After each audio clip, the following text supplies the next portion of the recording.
Hello, everyone. This is Melinda Pollen, the Brown County 4-H Youth Development Educator. Really excited to be coming this week with our next Monday's Motivation STEM Style video, and really excited this week again to be joined by John Hill, the 4-H STEM Outreach Coordinator, who's going to talk to us a little bit about, as we kind of prefaced last week, coding, this time with the computer. We've done code.org, and now John is going to teach us a little bit more about how to use our computers to do more in-depth coding through a new program called Scratch. So I'm going to turn it over to John to let him talk and share with us. Thanks, Melinda.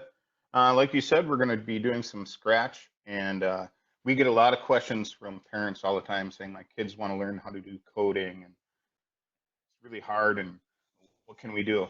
Well,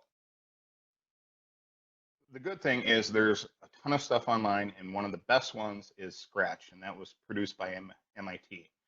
And it's mainly for kids 8 to 16, but they also have a junior Scratch for littles like 5 to 7. So if you're one of those parents and you are really looking for something for your kids to do, to learn some basic coding skills, Scratch is a great place to start. All you do is you just go to Google and search for Scratch, like I did here on the screen, and you'll see it come up. Click on it, and this is what you'll start with. You can sign in. You can help your son or daughter or whoever help them get an account and sign in. You don't have to. You can use the site just as it is, but you just can't save any of the projects that you make. If you do make an account, then you're able to save your work and also share that and share with others and see their work and let people, like if you create a game, you can actually let people play your game and get feedback on how you can improve it or what you could do differently. So generally what I like to do when we teach this in person, we like to go to Lore. There's a ton here you can choose from. And they also have another one. If you go to ideas, you can see it says getting started, and they have a bunch of tutorials. One of the ones, my favorite ones that I like to start with is called Animate a Name. This one right here. And you would just click try the tutorial. They also have over here some downloads that you can do to help teach this. Sometimes it's easier for kids to have things right in their hands to be able to hold on to rather than just looking at a screen. Right here, we will start the tutorial.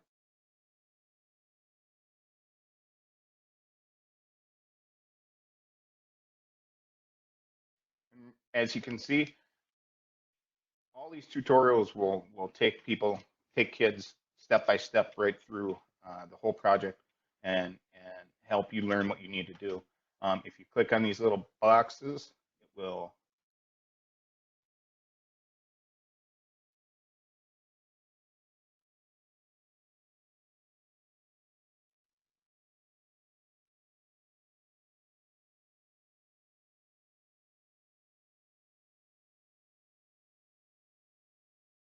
So really what they're doing here is, and you can close out of these if you want, is they're just going over here and picking a background off your stage.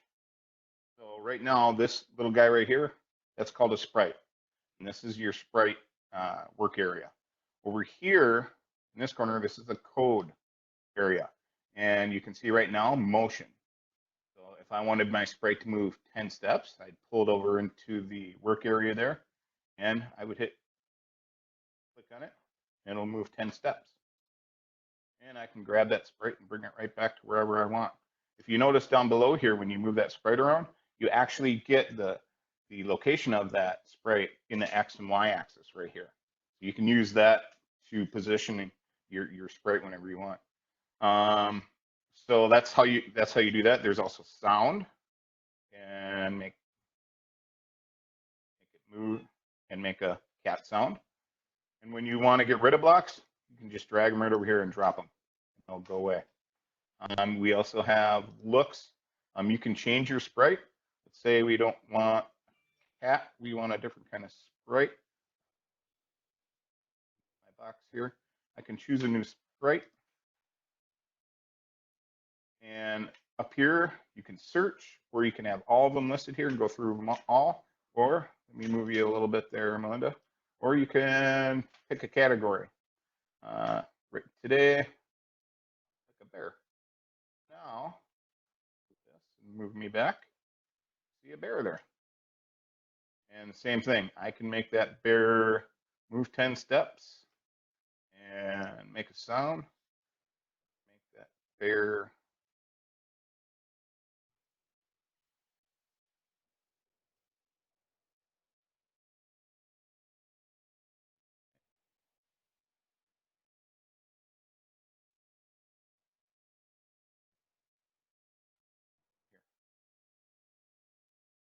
Now if we click that, the bear's making a pop sound. And again, you can change that to all kinds of different things. You can even record your own sounds, and we can get into that a little bit later if we have time. You can also pick different costumes for your bear or your sprite. Right here, this one comes with 2 costumes. Here's the second one. I can switch over to that. Now you can see the standing bear. And if I go back to code and that bear's moving there. Now we can change the background. And that you just go over here and right under stage, it says backdrops. Click on that and you can search for a backdrop, paint one. You can make your own backdrop. You can get a surprise one, or you can upload your own. Okay. Right now we'll click on that and we have all these choices of pre-made backgrounds. My bear, I think, wants to be in a playing field. No, my bear is in a playing field. You can add as many sprites to this as you want, and you can have them do all kinds of things. Now, up here, you'll see this green flag. For each sprite, you're going to have a different set of instructions. So let's say I want to add another sprite. Pick out Abby real quick here. Now, Abby's on there. Now, Abby, as you see, when I'm on the bear, if I want to switch back to the bear, there's the programming I have for the bear so far. If I want to go to Abby, work on Abby, she doesn't have any programming there. So if I want her to have her say hello for 2 seconds and remove 10 steps. Now, if I go to events and I put that on there, I go to bear and I do that same thing. Now, when I click on this, both sprites do what we have programmed them to do. So that's you got to realize that all your you have to switch back and forth between your sprites and program them individually, but you can have them all do things at the same time by using that green flag button. Another good thing is control right here, and you can have things repeated. So let's say we'll just be real simple here. We want not forever.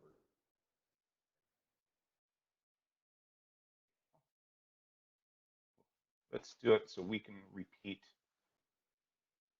just a couple times. Now if I click inside this box, so now whatever's inside this repeat box is what's going to happen, and you can limit it to as many or as few as you want. You just click in the box here. And let's just do it 2 times. So when we click on that,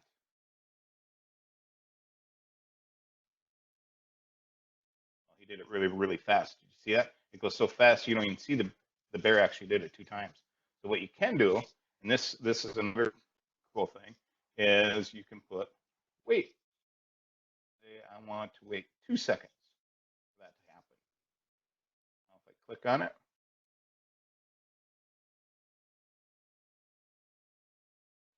now the bear moved twice.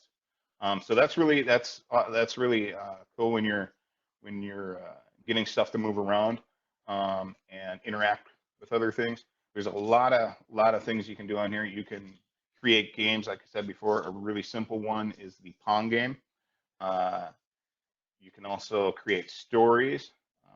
I created a story about a young alien that was on a planet with no food and had to go find some other, had to go searching for food on different planets, and the backgrounds change as we go, and she says things as she goes along and discovers things. So it's really cool. You can get into this and create. Encourage your kids just to try something simple to begin with and kind of go from there.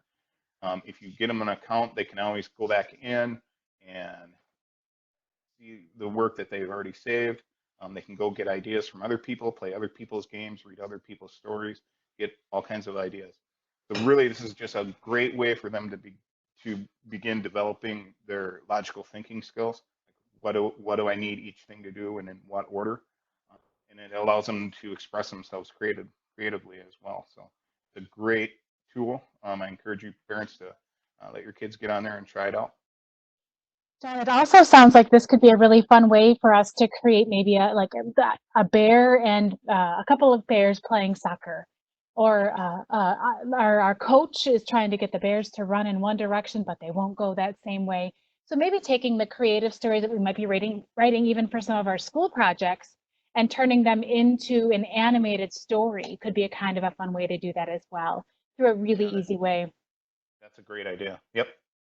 And I also want to remind everybody out there, if you've got questions, we know that as a parent, sometimes this isn't as easy or intuitive as it might be to some of our young people. If you have questions, please drop us a message on our Facebook page or drop us individual messages. We'd be happy to talk you through one-on-one how to get some things done. But heading out to Scratch just to practice and learning those coding skills. I mean, we did some of them a couple of weeks ago through code.org. We've done one last week through some basic moving around outside. This is taking those exact same instructions and putting them into the coding that goes into computers.